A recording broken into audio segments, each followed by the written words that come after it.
कल की कक्षा में मैंने आपको यकृत के बारे में विस्तार से बताया। आशा है कि आपने यकृत की व्यवस्था और उसकी कार्य व्यवस्था के बारे में जान गए होंगे। आइए अब हम पाचन प्रक्रिया के बारे में बात करते हैं, क्योंकि यकृत का कार्य, मुख्य कार्य अम्लीय भोजन को क्षारीय बदलना है। दूसरा कार्य जो पाचन कार्य करता है वह ग्रहणी से जुड़ा हुआ अग्नाशय होता है। वह तमाम तरह के एंजाइम स्रावित करता है और उन एंजाइमों की सहायता से लगभग 75% पाचन क्रिया आपके ग्रहणी में संपन्न हो जाती है। जैसा कि आप देख रहे हैं, मैंने चित्र के माध्यम से यकृत और अग्नाशय दोनों प्रदर्शित किया है, जिससे कि आपको समझने में दिक्कत न हो। अग्नाशय एक पत्तीनुमा अंग है जो कि ग्रहणी के सी के अंदर वाले भाग से जुड़ा होता है। यह गुलाबी रंग का अंग होता है, जिसकी लंबाई 12 से 15 सेमी और चौड़ाई 3 सेमी होगी। इसका वजन यकृत जैसा नहीं होता, क्योंकि यकृत तो बहुत बड़ा अंग है। इसका वजन केवल 60 से 90 ग्राम ही होता है, लेकिन कार्य किसी भी मायने में यकृत से कम नहीं है। अब इसकी व्यवस्था क्या है?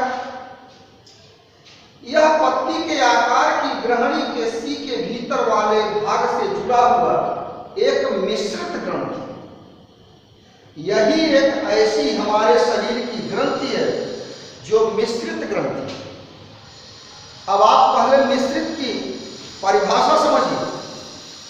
मिश्रित का मतलब होता है शरीर में 2 प्रकार की ग्रंथियां होती हैं। एक बहिःस्रावी ग्रंथि होती है, एक अंतःस्रावी ग्रंथियां होती हैं। बहिःस्रावी ग्रंथियां उन्हें कहते हैं जो किन्हीं न किन्हीं प्रकार की नलिकाओं द्वारा जुड़ी होती हैं, और अंतःस्रावी ग्रंथियां उन्हें कहते हैं जो नलिका विहीन होती हैं। उनमें कोई नलिका नहीं होती, वो सीधे श्रावण का कार्य करती हैं। अब यह मिश्रित ग्रंथि कैसे है, हम उसके बारे में समझेंगे। जैसा कि यकृत में 2 प्रकार की कोशिकाएं पाई जाती हैं। एक अंतःस्रावी कोशिकाएं पाई जाती हैं, बहिःस्रावी कोशिकाएं पाई जाती हैं, और दूसरी अंतःस्रावी कोशिकाएं पाई जाती हैं। सबसे पहले हम बहिःस्रावी कोशिकाओं की बात करेंगे, जिन्हें जाइलोजेनिक कोशिकाएं कहते हैं। ये अग्नाशय के अंदर अग्नाशयी रस का स्रावण करती है। हमारे अग्नाशय में प्रतिदिन लगभग 1.5 लीटर अग्नाशयी रस स्रावित होता है, जिसका पीएच मान 7.5 से 8.3 होता है। यह पानी जैसा एकदम पतला रंगहीन पदार्थ होता है, जिसमें 96% जल होता है और साथ में भोजन को पचाने वाले एंजाइम होते हैं। मैंने अभी थोड़ी देर पहले बताया कि सबसे अधिक पाचन क्रिया यहीं पे होती है। ये कौन कौन सा पाचन करता है? क्योंकि इसके पूर्व हम 2 बार पाचन कार्य बता चुके हैं। एक मुखगुहा में मैंने टाइलिन के बारे में बताया, जो कि केवल कार्बोहाइड्रेट का पाचन करता है। दूसरा मैंने आमाशय में बताया, जहां पे केवल पेप्सिन नामक एंजाइम के द्वारा प्रोटीन का पाचन होता है, दूसरा नहीं होता। लेकिन यहां पर पाचन का पूरा कार्य होता है। अब देखिए, अग्नाशयी रस में कौन कौन से एंजाइम होते हैं। पहला मैंने एमाइलोक्सिन, एक कार्बोहाइड्रेट पाचन एंजाइम है। यानी यहां पे कार्बोहाइड्रेट के पूरा का पूरा पाचन संपन्न होता है। जो पाचन कार्बोहाइड्रेट का यहां से शेष बच जाता है, उसी का पाचन छोटी आंत में होता है। दूसरा मैंने स्टीएफ्रेप्सिन लिखा है। ये वसा पाचन एंजाइम है जिसे अग्नाशयी लाइपेज भी कहते हैं। यानी कुल मिलाकर के फैट का भी पाचन यहां पे होगा। तीसरा एस्टेरेज लिखा है, कोलेस्ट्रॉल का यहां पे पाचन होता है। और कहीं पे पूरे आहार नाम में कोलेस्ट्रॉल का पाचन और कहीं नहीं होता, केवल कोलेस्ट्रॉल का पाचन यहां पे होता है। अगला मैंने फास्फोलाइपेज लिखा है। मैंने बताया था आपके मुख गुहा में कि जब ट्राइग्लिसराइड रहता है वह दो भागों में टूटता है, एक मोनोग्लिसराइड और साथ में वसीय अम्ल। मोनोग्लिसराइड तो छोटा हो जाता है ऑर्डिनरी, लेकिन वसीय अम्ल को और तोड़ा जा सकता है। तो वह वसीय अम्ल जब यहां पहुंचता है अग्नाशय में, ग्रहणी में, तो इसी फास्फोलाइपेज की सहायता से वसीय अम्ल को भी तोड़ा जाता है, छोटे छोटे कणों में बदल दिया जाता है। साथ में ट्रिप्सिन, जो कि अग्नाशयी रस में ट्रिप्सिनोजन के रूप में होता है, जो एंटीरोकाइनोज एंजाइम की सहायता से सक्रिय होकर के ट्रिप्सिन में परिवर्तित होता है। और यह ट्रिप्सिन एंजाइम प्रोटीन का पाचन करता है। इतना ही पाचन कार्य नहीं, साथ में यहां डीएनए और आरएनए अर्थात न्यूक्लिक अम्ल का पाचन करने के लिए न्यूक्लिएज नामक एंजाइम भी होता है। तो आपने देखा कार्बोहाइड्रेट का पाचन, वसा का पाचन, कोलेस्ट्रॉल का पाचन, वसीय अम्ल का पाचन, प्रोटीन का पाचन और न्यूक्लिक अम्ल का पाचन। इस प्रकार से लगभग 75% पाचन क्रिया आपके ग्रहणी में अग्नाशयी रस के माध्यम से संपन्न हो जाती है। ये तो पहला कार्य था, क्योंकि बहिःस्रावी कार्य। दूसरा, इसका अंतःस्रावी कार्य भी है, क्योंकि यह एंजाइम के साथ में हार्मोन का भी श्रावण करती है, इसीलिए इसे मिश्रित ग्रंथि कहते हैं। अब देखिए, अभी तक हमने एंजाइम की बात की, अब हम हार्मोन की बात करेंगे। अब देखिए, दूसरा, लगभग 10 से 20 लाख की संख्या में लैंगरहैंस की दीपिकाएं पाई जाती हैं। लगभग 10 से 20 लाख की संख्या में लैंगरहैंस की दीपिकाएं पाई जाती हैं, जो अंतःस्रावी कोशिकाएं हैं।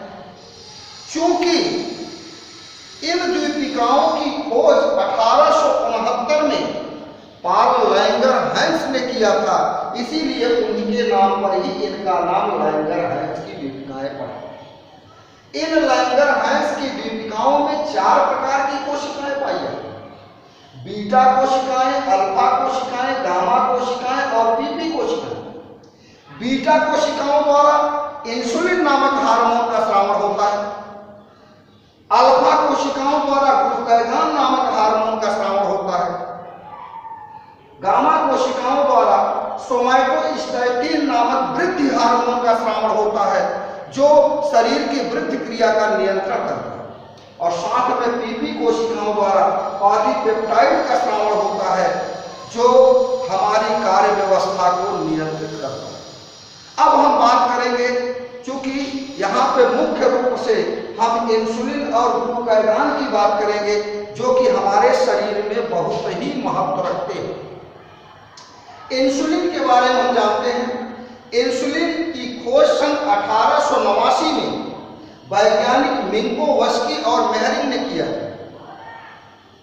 यह हमारे शरीर के लिए बहुत ही महत्वपूर्ण हार्मोन है, क्योंकि यह हार्मोन हमारे शरीर में अधिक मात्रा में बने हुए ग्लूकोज को ग्लाइकोजन में परिवर्तित करके यकृत की कोशिकाओं में संचित करवा देता है, और हमारे शरीर में ग्लूकोज की मात्रा अधिक नहीं होने पाती। जब कभी हमारे शरीर में ग्लूकोज की मात्रा कम हो जाती है, तो दूसरा वाला हार्मोन जिसे ग्लूकागॉन कहते हैं, जिसकी खोज 1923 में किम्बल और मर्लिन ने किया था। यह हार्मोन उसी संचित ग्लूकागॉन को ग्लूकोज में परिवर्तित कर देता है और हमारी कार्य व्यवस्था शरीर की चलती रहती है। कभी हमने विचार किया कि जो व्यक्ति दिन में 4 बार भोजन करता है उसकी सारी व्यवस्था, शारीरिक व्यवस्था चलती रहती है।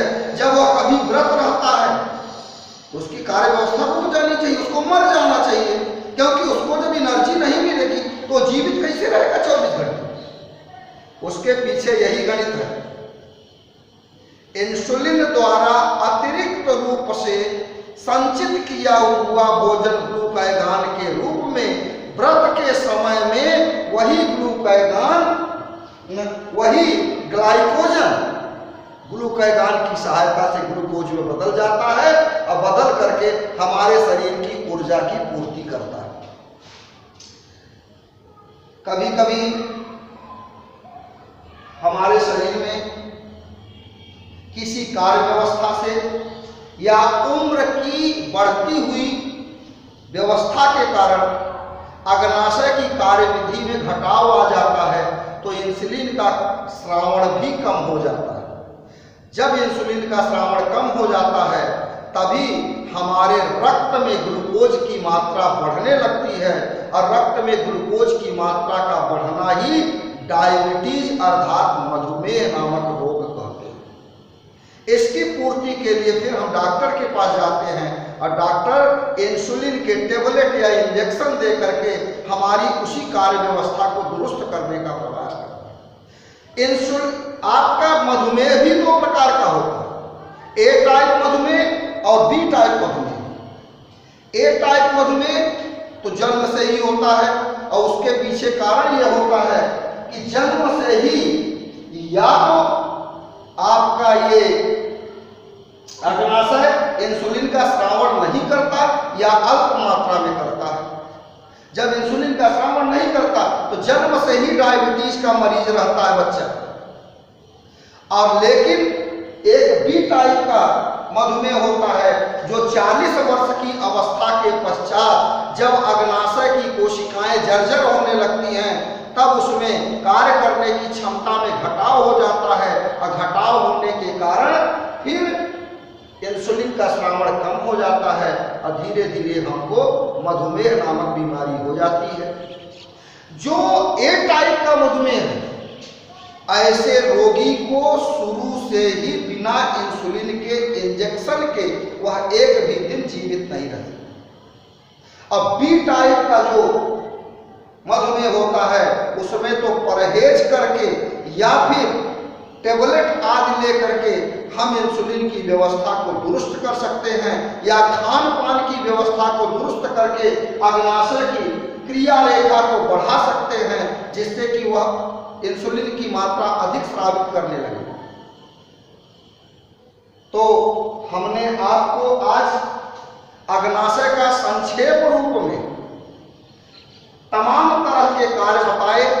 अब मैंने यह बताया कि किस प्रकार से अग्नाशय अधिक से अधिक पाचन कार्य करने में सहायक होता है और साथ में किस प्रकार से ग्लूकोज की मात्रा का नियंत्रण करने में सहायक होता है। आगे यहाँ से जो थोड़ा बहुत बिना बचा हुआ भोजन रहता है छोटी आंत में पहुँचता है जहाँ पे संपूर्ण पाचन क्रिया संपन्न हो जाती है। इसकी कार्य व्यवस्था को हम आपको कल समझाएंगे। धन्यवाद।